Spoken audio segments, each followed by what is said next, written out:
Jim Johnson, you're too tall. Okay. This is Pinocchio by Cassidy Coon. My mother would be in the next room doing her Jane Fonda workout video for the 4th time that day. And I'd be alone, eyes transfixed by the wonderful world of Disney. One of my favorites was Pinocchio, the story of a puppet come to life. Free of his marionette strings, but still made of wood, he goes out into the world.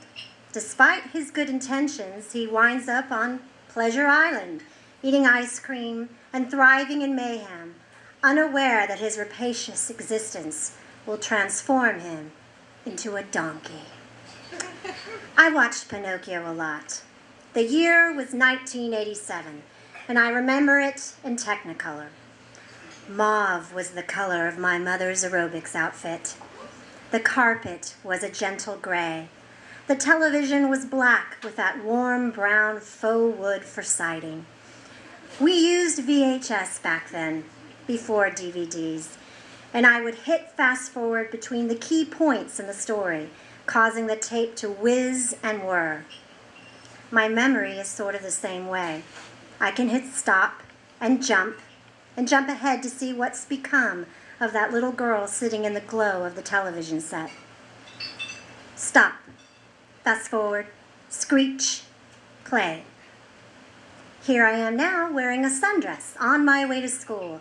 I've only a math test today, so I leave my massive binder and my textbooks at home. With just some blank paper, 3 pencils, and a handful of sentimental treasures, my tote feels like it flowed off my shoulder and into the wild blue yonder. Oh yeah, and my Diet Coke, a 20-ounce bottle I bought earlier today, placed atop my precious cargo like a cherry or a bow or that final mist of hairspray.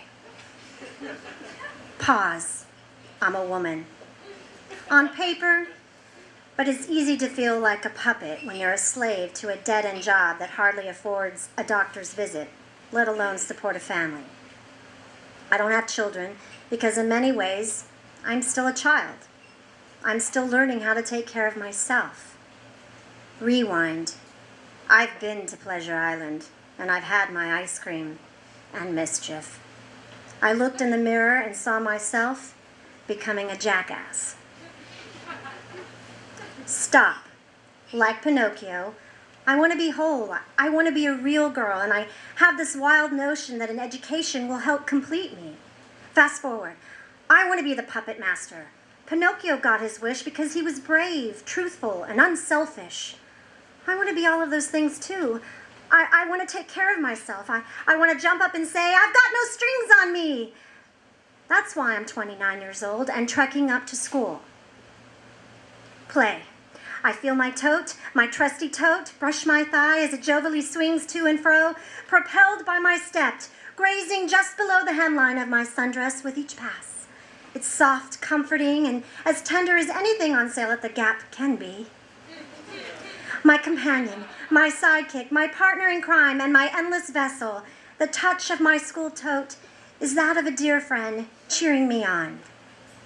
A walk of elation becomes a sticky situation.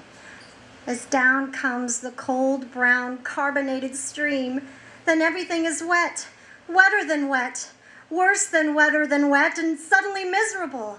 And all in a moment faster than a hummingbird's heartbeat times 4 to the 5th power.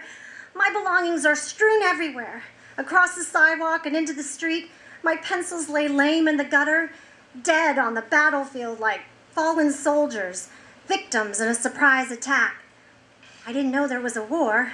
I never even saw it coming. It's funny how things are just that way sometimes. I hurriedly relinquish everything, save for my soggy paper. The soda is gone too. Oh, good riddance. Fast forward. I missed the math test. And so begins the demise of my academic career. Fast forward further. I return to Pleasure Island. I wake up in the morning and I am 40 years old. I have a dead-end job. I'm sick, and I can't afford to go to the doctor's office. I live alone. I have no children. I go to the mirror.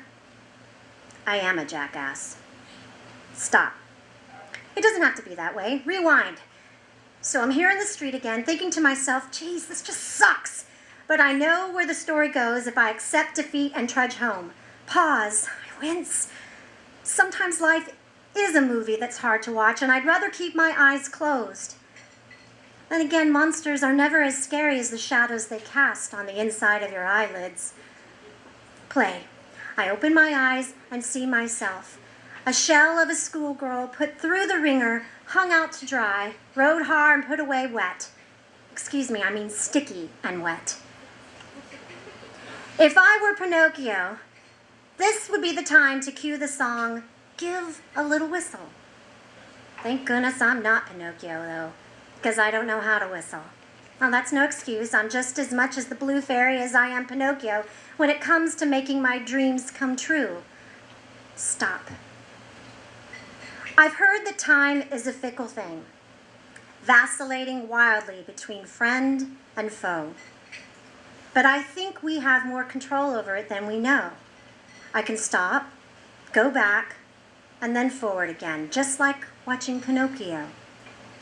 If I'm savvy enough, I can take what I've seen of my life and use it in the present to change what happens when I hit fast forward. Anything is game between now and whenever the credits roll. Pinocchio left Pleasure Island because he didn't want to die as a donkey living in a salt mine, and I can't blame him. Who could? That's the tricky part, though, the part about dying. Besides the past, the only thing I can't change is the inevitable roll of the credits. Like every video, my life will end. Time, my personal Jiminy Cricket, is running out. That's why I resolve not to turn back, to march on to school. I do it because this is my life. Play.